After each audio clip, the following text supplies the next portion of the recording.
اب ان کی باریاں اللہ ان کو حفظ و امان میں رکھے تاکہ جو اور یہ رہیں گے بھی، کیونکہ نبی رحمت صلی اللہ علیہ وسلم کی حدیث ہمارے سامنے ہیں اور ادھر سے ان کو ٹھنڈی ہوائیں جاتی ہیں، تو ظاہر تکلیف تو ان کو ہے کہ اسلام کے گڑھ کو ہم نیست و نابود کریں، لیکن یہ تا قیامت انشاءاللہ زندہ رہے گا۔ جی رانا صاحب، پاکستان کا G20 ممالک سے معاہدہ طے پا گیا ہے، کتنی رقم کا قرضہ مؤخر کیا گیا ہے اور اس کے معیشت پر کیا اثرات ہوں گے، بتائیے گا ذرا۔ اچھا احسن، یہ نا بڑی ہی اہم ڈیولپمنٹ پاکستان کے حق میں سامنے آئی ہے۔ جی جب آپ ایک طرح کے معاملات میں پھنسے ہوں نا، خاص طور پہ سعودیہ کو آپ نے $1 ارب واپس کیا، اب دوبارہ سے دوسری قسط بھی ڈالر واپس کر دی ہے، تو پاکستان پہ ظاہر ہے ایک جو ہمارے پاس سٹیبلٹی آ رہی تھی ایکسپورٹ کی صورت میں، دنیا بھر کے لوگ اس طرف کپڑے کی صنعتیں چل پڑی ہیں، دیکھیں سیالکوٹ سے 2.2 بلین کی جو ایکسپورٹ ہے وہ سامنے آ گئی، ادھر فیصل آباد میں صنعتی جو معاملات ہیں وہ ہم نے دیکھ لیے کہ وہ آگے بڑھ رہے تھے۔ اس کے ساتھ ساتھ دیکھ رہے ہیں کہ یونیورسٹیاں بن رہی ہیں، چکوال کا وزیر اعظم نے دورہ کیا پچھلے دنوں، اور وہاں پہ یونیورسٹی دیکھیں، اس علاقے میں جنرل کرنل سب سے زیادہ اسی علاقے میں ہیں، لیکن یونیورسٹی کوئی نہیں تھی،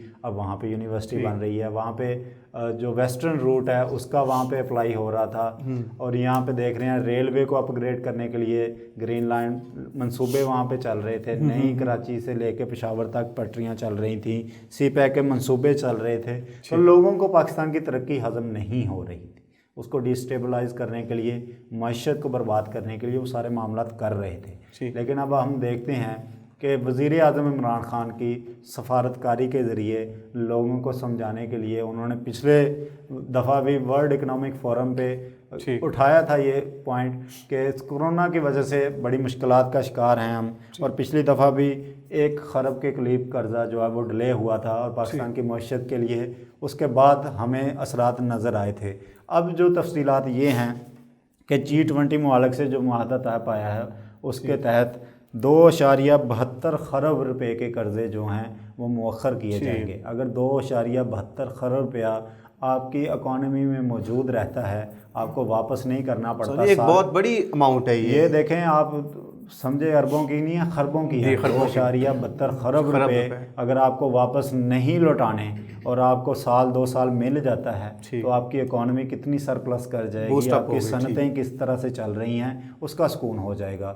اس لیے یہ بڑی اہم ڈیولپمنٹ ہے کہ میرے خیال میں کہ پاکستان کا یہ قرضہ جو ہے وہ مؤخر ہوا ہے، اس سے پاکستان کو یہ فائدہ ہوگا کم از کم کہ ان کو جو قرضے واپس کرنے تھے ان کے لیے ان کو بھاگ دوڑ نہیں کرنی پڑے گی، اس کے لیے ان کو وہ پریشر جو اکانومی پہ آپ کے بلٹ ہو جاتا ہے وہ نہیں ہوگا، اس طرح سے جو قیمتیں اور مہنگائی کا طوفان جس طرح ہم نے پچھلے 2 ماہ میں دیکھا تھا اس طرح سے نہیں آئے گا۔ اب دیکھیں سٹیبل ہونا شروع ہو گیا سارا، 30-40 روپے پہ کلو مل رہا ہے آلو، اور 20-30 روپے پہ پیاز آ گیا، 100 سے نیچے ٹماٹر آ گیا، تو یہ ساری چیزیں لنکڈ اپ ہوتی ہیں آپ کے اکنامک سچویشن پہ۔ جب آپ کے اکنامک سچویشن سٹیبلٹی کی طرف جاتی ہے تو تاجر بھی انویسٹ کرتا ہے اور صنعت کار بھی اپنی پروڈکشن زیادہ بڑھاتا ہے، اور جو کسان کی پروڈکشن ہے اس کے جو ہیں وہ خرابی بھی نہیں ہوتی اور پیسے بھی آپ کے ٹھیک آ جاتے ہیں۔ تو جو پیسے ہوں نا تو آپ کا پورا ملک جو ہے نا اس کی اکانومی بہترین سطح پہ چلتی ہے۔ تو میرا خیال ہے یہ بڑی خوش آئند بات ہے کہ پاکستان کا قرضہ کچھ دیر کے لیے مؤخر ہو گیا ہے، اس سے سکھ کا سانس ہمیں بھی آئے گا، اکانومی میں بیٹھے جتنے بھی لوگ ہیں پاکستان کے لیے خاطر جدوجہد کر رہے ہیں ان کے لیے بھی سکون ہوگا۔ رانا صاحب بتائیے گا، آخری سوال ہے، پہلے شدید دھند اور اب بارش کی انٹری، موسم کے تیور کیسے ہیں اور عوام کو کیا اقدامات اٹھانے چاہیے؟ دیکھیں پہلے بھی دھند آئی تھی تو بڑے سارے ایکسیڈنٹ ہوئے تھے ایسن، اور بڑی ساری قیمتی جانیں گئی تھیں، ظاہری بات موٹر وے پہ زیادہ تر یہ بڑی بند رہی ہے اس حوالے سے۔ تو اقدامات ہیں وہ عوام کو تو یہ اٹھانے چاہیے سب سے پہلے کہ لوگوں کو اپنے آپ کو محفوظ کرنا چاہیے کہ اس وقت نکلے ہی مت جب دھند زیادہ ہو، اس وقت نکلے مت کہ جب بارش زیادہ ہو۔ کل بھی دیکھا ہم نے لاہور میں شدید بارش ہوئی، پنجاب میں شدید بارشوں کا سپیل ابھی بھی جاری ہے۔ لنڈی کوتل کی بات کریں تو 9 سال بعد برف باری، خشک پہاڑ تھے، ہم وہاں بڑی دفعہ گئے ہیں، اور وہاں پہ کبھی برف باری کا سنا ہی نہیں تھا، لیکن 9 سال پہلے ایک برف باری ہوئی تھی، آج پھر وہاں پہ برف باری ہوئی ہے۔ خیبر پختونخوا کی بات کریں جو ملک کا بلائی علاقہ ہے، اس میں انتہائی سردی ہے، ایمرجنسی نافذ کر دی گئی ہے، متاثرین کو شیلٹر ہوم دے دیے گئے ہیں۔ اس کے ساتھ ساتھ لاہور میں 3 ملی میٹر بارش ہوئی ہے، اور لیسکو کے 55 سے زائد فیڈر جو ہیں وہ ٹرپ کر گئے تھے۔ لوگوں کو احتیاط اپنانی چاہیے کہ جب بھی نکلیں اپنی گاڑیوں میں تو فوگ انفارمیشن لے لیں۔ اس کے ساتھ ساتھ اگر آپ نے کچھ دیکھنا ہے تو بارش کی صورتحال دیکھ لیں تاکہ آپ اور آپ کے پیارے محفوظ رہ سکیں۔ رانا صاحب آپ کے وقت کا بہت شکریہ۔ ناظرین، امید کرتا ہوں آپ کو ہمارا پروگرام پسند آیا ہوگا۔ اس کے ساتھ ہمیں دیجیے اجازت۔ اللہ حافظ۔